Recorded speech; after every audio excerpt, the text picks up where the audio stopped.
தமிழ் கத்தோலிக்க செய்தி லங்கா தொலைக்காட்சி TCNL TV அன்பு நெஞ்சங்களே, உங்களை மீண்டும் ஒரு முறை சந்திப்பதில் மகிழ்ச்சி அடைகின்றோம். இன்றைய தினம் நாங்கள் ஒரு சந்திப்பு ஒன்றை மேற்கொள்ளவிருக்கின்றோம்.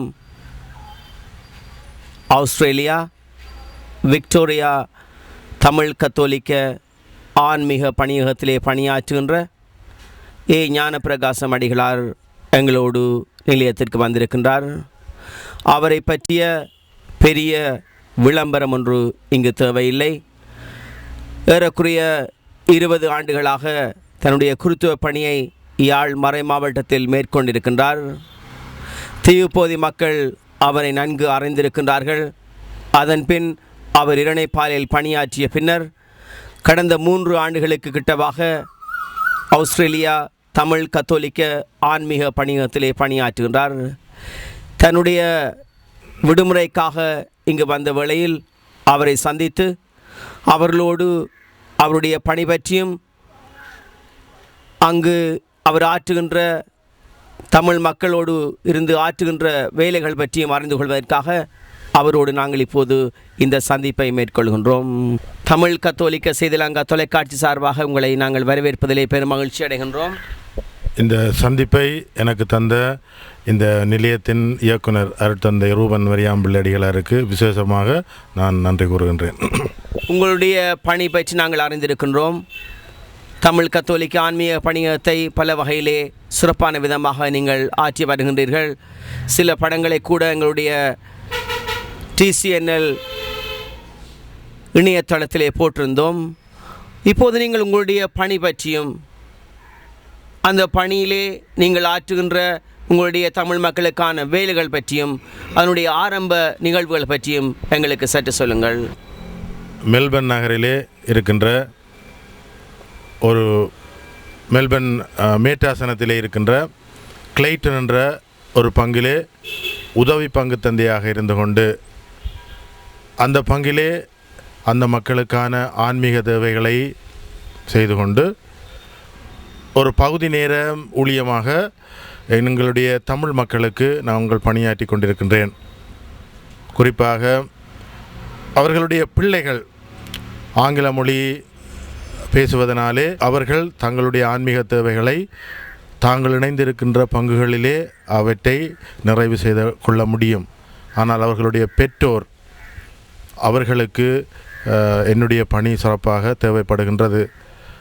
நான் அவர்களுக்கு திருப்பலி ஒப்புக் கொடுப்பதும் அவர்களுடைய இல்லங்களை சந்திப்பதும் செப வழிபாடுகளை நடத்துவதும் இன்னும் இல்லங்களை ஆசீர்வதிப்பதும் திருமுழுக்கு கொடுப்பதும் அவ்வாறான ஆன்மீக பணிகளிலே நான் ஈடுபட்டிருக்கின்றேன். உங்களுடைய பணி எத்தனை பங்கு தளங்களில் அல்லது எத்தனை பங்குகளில் அல்லது எத்தனை இடங்களில் பிரிந்திருக்கின்றது?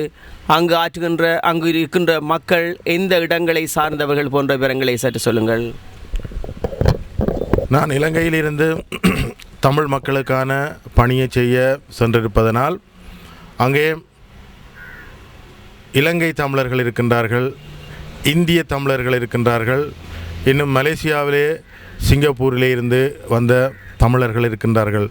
ஆகவே அந்த மெல்பர்ன் மேட்டாசனத்திலே தமிழ் மக்களுக்கான பணியை நான் ஆற்றுகிறேன். அங்கே மாதத்திலே 2 திருப்பலிகள் தான் அவர்களுக்கு நான் ஒப்புக் கொடுப்பேன். 2வது திருப்பலி பொதுவாக பெரும்பான்மையாக இந்திய தமிழ் மக்கள் வாழுகின்ற இடத்திலே சென்ட் ஜெராட் சர்ச்சிலே நான் அவர்களுக்கான திருப்பலியை ஒப்புக் கொடுப்பேன். அதன் பின்னர் திருப்பலி முடிந்ததும் அங்கே நாங்கள் ஒரு ஒன்று கூடல் மக்கள் தங்களுடைய வீடுகளிலே இருந்து உணவு பண்டங்களை கொண்டு வருவார்கள். அந்த பண்டங்களை நாங்கள் உண்பதன் வழியாக பரிமாறுவதன் வழியாக அங்கே நாங்கள் ஒரு மணித்தியாலம் அவர்களோடு தங்கியிருந்து அவர்களுடைய கதைகளை கேட்பதும் அவர்களுடைய குறைகளை கேட்பதும் அவர்களோடு கதைப்பதும். 3வது கிழமை பொதுவாக எங்களுடைய இலங்கை தமிழர் வாழுகின்ற இடத்திலே தான் புனித திருமுழுக்கு யோவான் அவருடைய அந்த ஆலயத்திலே நான் திருப்பலி ஒப்புக் கொடுப்பது வழக்கம். இந்த 2 திருப்பலியும் தான் பொதுவாக நான் ஒவ்வொரு மாதத்திலேயும் அவர்களுக்கு ஒப்புக் கொடுப்பேன். அதன் பின்னர் அவர்கள் ஏதாவது விசேஷமான திருப்பலிகள் அப்படி ஏதாவது அவர்கள் கேட்டால் நான் அவர்கள் ஒழுங்கு செய்கின்ற அல்லது நான் ஒழுங்கு செய்த ஆலயத்திலே அந்த திருப்பலியை ஒப்புக் கொடுப்பேன். உங்களுடைய பணி, நீங்கள் கிட்டத்தட்ட 3 ஆண்டுகளுக்கு கிட்டவாக இந்த பணியை மேற்கொண்டு வருகின்றீர்கள். மற்ற தமிழ் கத்தோலிக்க ஆன்மீக பணியங்களையும் நின்று சென்று பார்த்திருப்பீர்கள். உங்களுடைய பணி அந்த தமிழ் கத்தோலிக்க ஆன்மீக பணியங்களை விட சற்று வித்தியாசமாக இருக்கிறதாக நீங்கள் உணர்கிறீர்களோ? அது போன்ற ஒரு எண்ணம் எனக்கு தோன்றியது.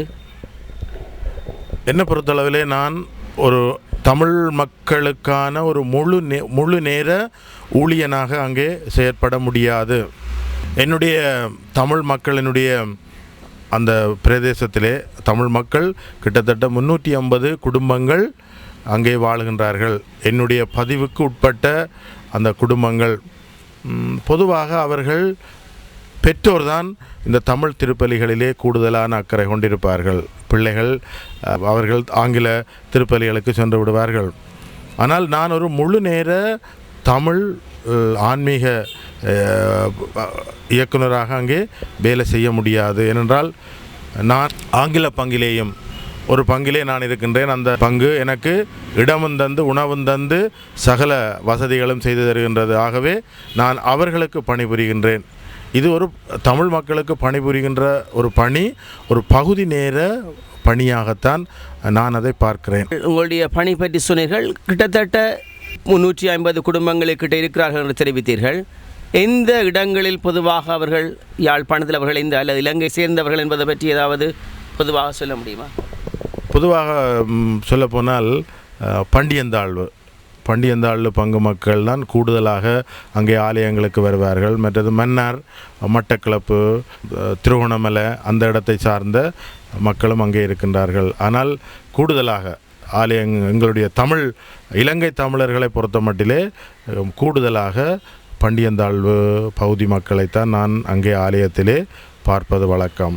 ஆஸ்திரேலியா என்று சொன்னவுடன் எங்களுடைய நினைவுக்கு வருவது இந்த கப்பல்களிலும் படகுகளிலும் அகதிகளாக தங்களுக்கு தஞ்சம் தர வேண்டும் என்று செல்கின்ற மக்களும், அவர்கள் அங்கு பிடிபடுகின்ற விதங்களும், அவர்கள் அங்கு அனுபவிக்கிற வேதனைகளும் தான்.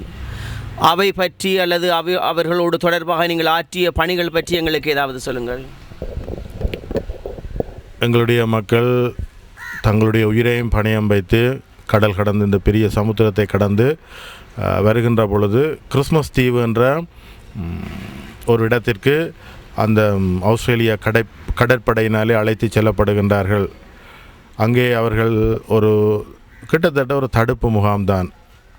ஆனால் அங்கே சித்திரவதைகளோ அப்படியான விடயங்கள் ஒன்றும் அங்கே நடைபெறுவதில்லை. அவர்கள் அங்கே தடுத்து வைக்கப்பட்டு விசாரணைக்கு உட்படுத்தப்படுகின்றார்கள்.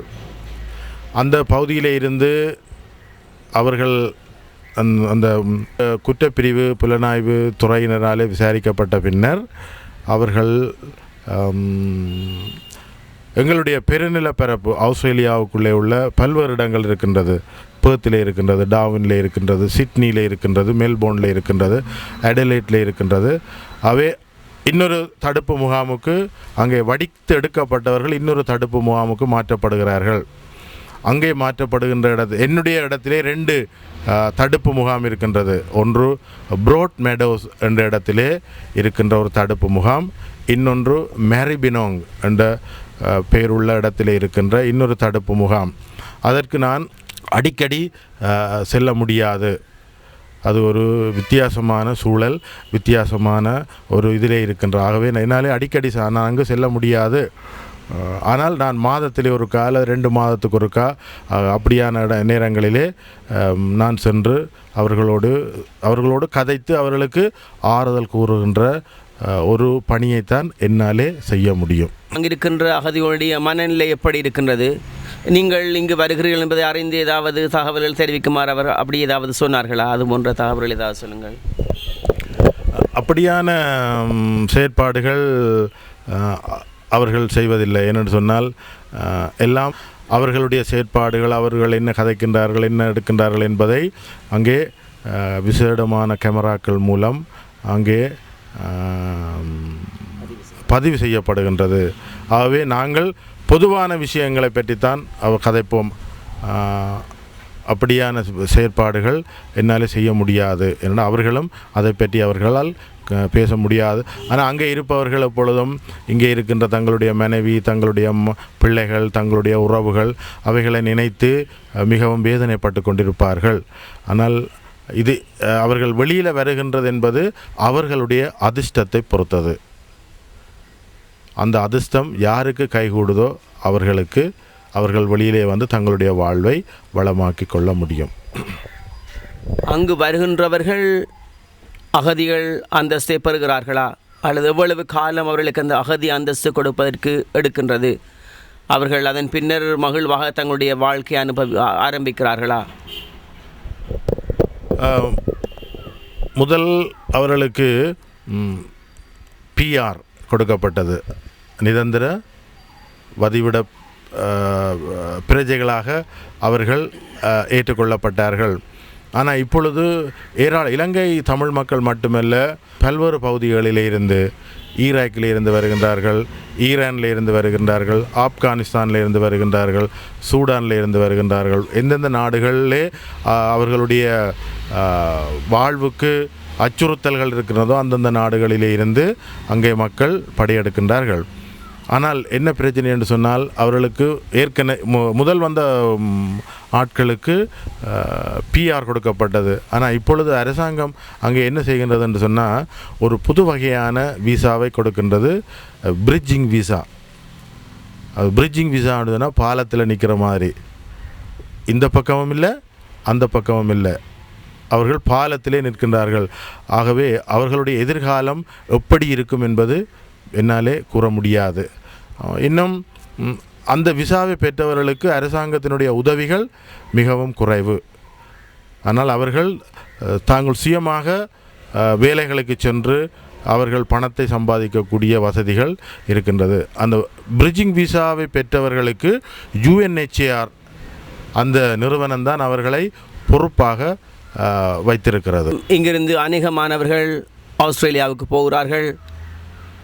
கள்ளமாகவும் வள்ளங்களிலும் கப்பல் வழியாகவும் சென்று அங்கு தங்கள் ஒரு அமைதியான வாழ்வை அமைத்து கொள்ள முடியும் என்று எதிர்பார்க்கிறார்கள். ஆனால் இங்கிருக்கின்ற உயிர் பயம் இப்போது இங்கே நீங்கிவிட்டாலும் அவர்களுக்கு அங்கு இல்லை என்பதை விட அவர்கள் பல்வேறுபட்ட பிரச்சனைகளுக்கு முகம் கொடுக்க வேண்டியவர்களாக இருக்கிறார்கள். அதுபோன்ற பிரச்சனைகள் எவ்வாறு இருக்கின்றன, அதை அவர்கள் எவ்வாறு எதிர்நோக்குகிறார்கள்? பெற்றோர் இல்லாத பிரச்சனை, பெற்றோரை சந்திக்க முடியாத பிரச்சனைகள், அங்கே அவர்களுக்கு கிடைக்கிற வசதிகள் போன்ற பிரச்சனைகள் பற்றி எங்களுக்கு சொல்லுங்கள்.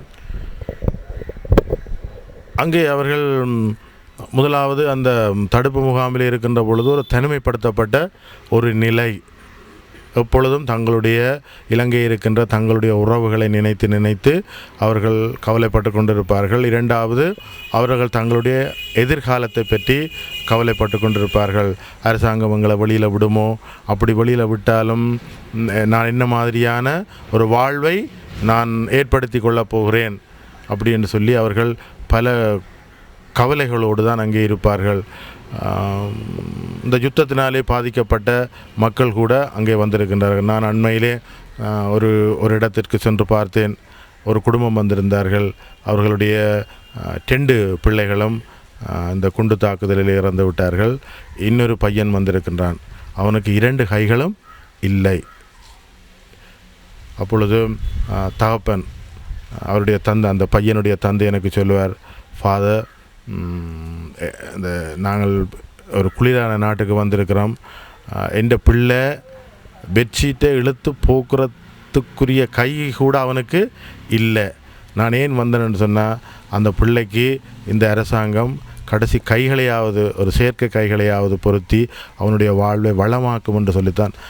அவர்கள் முதலாவது உயிரை தக்க வைத்து கொள்ள வேணும், உயிரை பாதுகாத்து கொள்ள வேணும், தங்களுடைய பிள்ளைகள் வளமாக வாழ வேணும். குறிப்பாக அந்த இடத்திலே வருகின்ற பொழுது அந்த அகதி அந்தஸ்தை பெற்றவுடனே அந்த நாட்டு அரசாங்கம் அவர்களுக்கு கல்வி வசதியை ஏற்படுத்தி கொடுக்கிறது. அது ஒரு சிறப்பான ஒரு அம்சமாக நான் அந்த நாட்டிலே பார்க்கின்றேன். இடம்பெயர்ந்து அல்லது ஒரு மகிழ்வான சுபிட்சமான எதிர்காலத்தை சந்திக்க முடியும் என்ற எண்ணத்தோடு ஆஸ்திரேலியாவுக்கு போகின்றவர்களையும் அவர்கள் அங்கு அனுபவிக்கிற விடயங்களையும் நாங்கள் ஊடகங்கள் வழியாக, செய்திகள் வழியாக, படங்கள் வழியாக நாங்கள் பார்க்கிறோம். அவர்கள் மத்தியில் நீங்கள் ஆற்றுகின்ற பணி சிறப்பானதாக இருக்கிறது. உங்களுடைய அந்த பணி தொடர வேண்டும் என்று நாங்கள் வாழ்த்துகிறோம். அதேவேளை அந்த தடுப்பு முகாம்கள் இருக்கின்றவர்கள் கூட விரைவிலே விடுதலை பெற்று ஒரு அமைதியான மகிழ்ச்சியான சுபிட்சமான எதிர்காலத்தை நோக்கி தங்களுடைய வாழ்வை நகர்த்தி செல்ல வேண்டும் என்று நாங்கள் அவர்களுக்காகவும் வேண்டிக் கொள்கின்றோம். இவர்களுடைய நிலை ஒரு புறம் இருக்க, ஆஸ்திரேலிய நீங்கள் பணியாற்றுகின்ற தமிழ் கத்தோலிக்க ஆன்மீக பணியத்தில் இருக்கிற தமிழ் மக்களுடைய வாழ்வு நிலை எப்படி இருக்கிறது? மகிழ்ச்சியாக இருக்கிறார்களா? அவருடைய பொருளாதாரம் எப்படி இருக்கிறது? கல்வி நிலைகளில் அவர்கள் எவ்வாறு சிறப்பாக செயல்படுகிறார்கள் போன்ற விவரங்களை எங்களுக்கு சொல்லுங்கள். எங்களுடைய மக்கள் அங்கு ஒரு நல்ல மரியாதையான ஒரு மகிழ்வான வாழ்வைத்தான் வாழுகின்றார்கள். அதைத்தான் நான் சொல்லுவேன். ஏனைய இடங்களிலே எங்களுடைய தமிழ் மக்களை பற்றி வருகின்ற செய்திகளை எல்லாம் நான் இணையதளத்தினூடாக வாசிப்பது வழக்கம். ஆனால் அந்த நாடுகளோடு ஒப்பிடும் பொழுது ஆஸ்திரேலியா நாட்டிலே வாழுகின்ற இலங்கை தமிழ் மக்கள் அல்லது இந்திய தமிழ் மக்கள் ஒரு மரியாதைக்குரியவர்களாகத்தான் அங்கே இருக்கின்றார்கள். அவர்களுடைய இலக்கு தங்களுடைய பிள்ளைகள் ஒரு நல்ல எதிர்காலத்தை அடைய வேண்டும், நல்ல கல்வியை பெற்று வளமாக வாழ வேண்டும். அவர்களுக்கு கல்வி, இங்கேயும் யாழ்ப்பாணத்து அல்லது இலங்கை தமிழர்கள் கூட கல்வியைத்தான் தங்களுடைய